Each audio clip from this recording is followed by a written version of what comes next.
ऐसे और कल्पना करिए, विदेशी बैंक आ रहे हैं, विदेशी बैंक आ रहे हैं, उन्होंने शाखाएं खोलना शुरू किया। मैं आपको एक ही विदेशी बैंक का उदाहरण देता हूं, उसका नाम है HDFC। 1992-93 में ये बैंक जब भारत आया था तो इसकी एक शाखा खुली थी, सिर्फ एक ब्रांच थी, और उसमें डिपॉजिट जीरो था। एक ब्रांच थी, डिपॉजिट उसमें जीरो था। HDFC भारत आया था तब। आज HDFC को भारत में व्यापार करते हुए 10 साल हो गया है। HDFC की 10 साल में 243 ब्रांच भारत में खुल चुकी हैं और उनके पास 70,000 करोड़ का डिपॉजिट है। जीरो से शुरू किया था। 70,000 करोड़ का डिपॉजिट उन्होंने इस देश के लोगों से इकट्ठा कर लिया है। अगले साल से WTO की कंडीशंस आने के बाद HDFC को और खुला मार्केट मिलेगा और वो 1000 शाखाएं बनाएंगे और हो सकता है 2-3 लाख करोड़ का डिपॉजिट करेंगे। और इतना डिपॉजिट करके किसी दिन वो घोटाला करके भाग जाएं तो भारत का फाइनेंस मिनिस्टर भी कुछ नहीं कर सकता। और ऐसा हुआ है इस देश में। आपको मालूम है 93-94 में सिटी बैंक स्कैम हुआ था अमेरिका का। सिटी बैंक स्कैम जो हर्षद मेहता ने ऑपरेट किया था पूरे भारत में, वो सिटी बैंक स्कैम था। हर्षद मेहता स्कैम के नाम से चला पूरे देश में।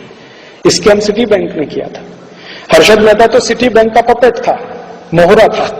सिटी बैंक उसको चलाता था, हर्षद मेहता वही चलता था। सिटी बैंक ने भारत में आके हर्षद मेहता को खड़ा किया और हर्षद मेहता को पैसा देना शुरू किया और उस पैसे से उससे कहा कि शेयर खरीदो, हमको दो। तो हर्षद मेहता अपने नाम से शेयर खरीदता था, सिटी बैंक को ट्रांसफर करता था, पैसा सिटी बैंक देता था।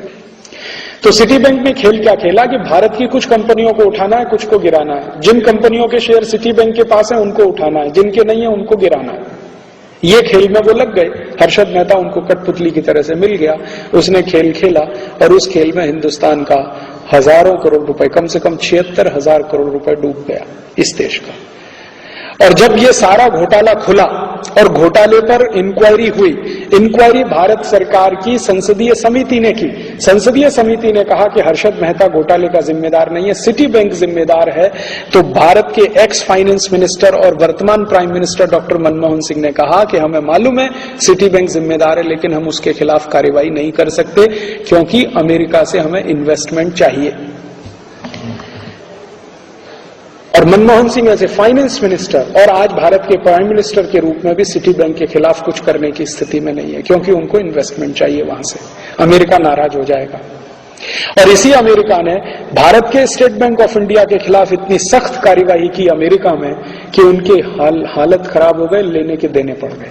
इसी अमेरिका ने भारत की एक स्टेट बैंक ऑफ इंडिया की एक ब्रांच अमेरिका में इन्वॉल्व हो गई थी कुछ ऐसे ट्रांजैक्शन में जिनका पता नहीं था, और अमेरिका ने डाउट किया था कि ये ट्रांजैक्शन हुए हैं टेररिस्ट को। अमेरिका में एक नियम है, एक अमाउंट से ज्यादा का पैसा निकाला जाए और जमा किया जाए तो उसका सारा इंक्वायरी करना, नहीं करेंगे तो बैंक जिम्मेदार है उसके लिए।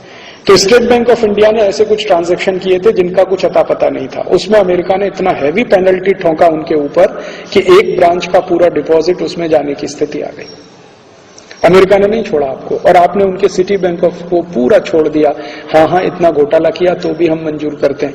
और आपको मालूम है रामनिवास मिर्धा नाम के एक मेंबर ऑफ पार्लियामेंट, उनकी अध्यक्षता में बनी संयुक्त जांच समिति ने यह कह दिया था कि सिटी बैंक को भारत से वाइंड अप करने का आदेश दीजिए, इनका बोरिया बिस्तर बंद करा दीजिए, नहीं तो ये देश को लूटेंगे। वो संसदीय समिति की रिपोर्ट धूल खा रही है और सरकार ने आज तक कुछ नहीं किया, क्योंकि अमेरिका से डर है। अमेरिका नाराज हो जाएगा, हमको इन्वेस्टमेंट नहीं देगा।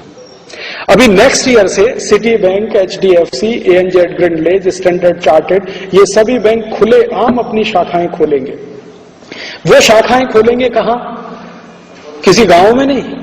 और वो शाखाएं खोलेंगे ऐसी जिसमें आप 50 रुपए डिपॉजिट करा के अकाउंट नहीं खुला सकते। उनके लिए मिनिमम है 5,000, 10,000, 15,000, 20,000, 40,000। आपकी भारत की जो स्टेट बैंक है या भारत की जो बैंक है वो तो गांव में भी जाके शाखा खोलती है, क्योंकि उसको सर्विस देनी है, बिजनेस नहीं करना है, सर्विस देनी। इनको बिजनेस करना है तो वो बड़े बड़े शहरों में शाखाएं खोलेंगे। बंबई है, कलकत्ता है, मद्रास है, हैदराबाद है, कोयम्बतूर है, चेन्नई है, वगैरह वगैरह। और उनमें जो क्रीमी लेयर है भारत का, जिनके पास थोड़ा पैसा, उनके डिपॉजिट रख के उस पर काम करेंगे। और वो डिपॉजिट को कहां इन्वेस्ट करेंगे वो आप भी नहीं रोक सकते और तय भी नहीं कर सकते। तो आपके देश की खून पसीने की कमाई, पूंजी, जो डोमेस्टिक सेविंग्स है, वो विदेशियों के हाथ में आप दे देंगे। इसी तरह से बीमा के क्षेत्र में वो आएंगे, इसी तरह से हर क्षेत्र में वो घुस जाएंगे। और इस तरह से घुस के वो क्या कर सकते हैं भारत का, एक उदाहरण देके मैं मेरा व्याख्यान खत्म करता हूं। क्या कर सकते हैं? अभी देखिए, भारत में सेवा के क्षेत्र में, खेती के क्षेत्र में और एजुकेशन आदि आदि में विदेशी कंपनी ज्यादा नहीं आए हैं। अगले साल से आना शुरू होंगे। अभी ज्यादा विदेशी कंपनी आए हैं टूथपेस्ट बेचने के लिए, टूथ पाउडर बेचने के लिए, सॉफ्ट ड्रिंक बेचने के लिए। अभी वो क्या कर सकते हैं हिंदुस्तान में आके, इसका ही एक उदाहरण देता हूं। सॉफ्ट ड्रिंक बिजनेस में अमेरिका के 2 कंपनी आए हैं, पेप्सी कोला, कोका कोला। दोनों मार्केट में 14 साल से जहर बेच रहे हैं, ये सिद्ध हो गया। 1997 से तो हम चिल्ला चिल्ला कर कह रहे हैं कि ये लहर पेप्सी नहीं, जहर पेप्सी है। मैं 1997 से हर पब्लिक मीटिंग में कह रहा हूं लहर पेप्सी नहीं, जहर पेप्सी है। 1997 से हर पब्लिक मीटिंग में मैं कह रहा हूं कि ये ठंडा नहीं है, टॉयलेट क्लीनर है।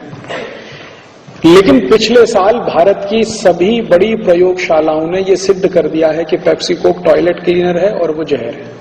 प्रयोगशालाओं ने सिद्ध कर दिया।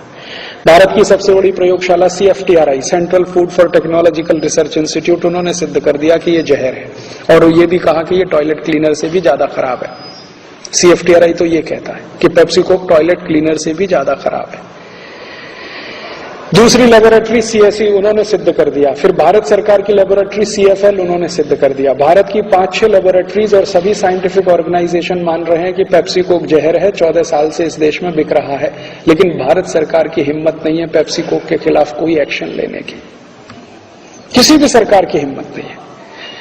अभी थोड़े दिन पहले तक NDA सरकार चल रही थी, जिसमें बहुत ज्यादा लोग स्वदेशी भक्त हैं और स्वदेशी के नारे लगाने वाले हैं। उनका भी एक्शन लेने का हिम्मत नहीं था पेप्सी कोक पर, और उनके भी मंत्रियों ने पेप्सी कोक को क्लीन चिट दिया पार्लियामेंट के अंदर।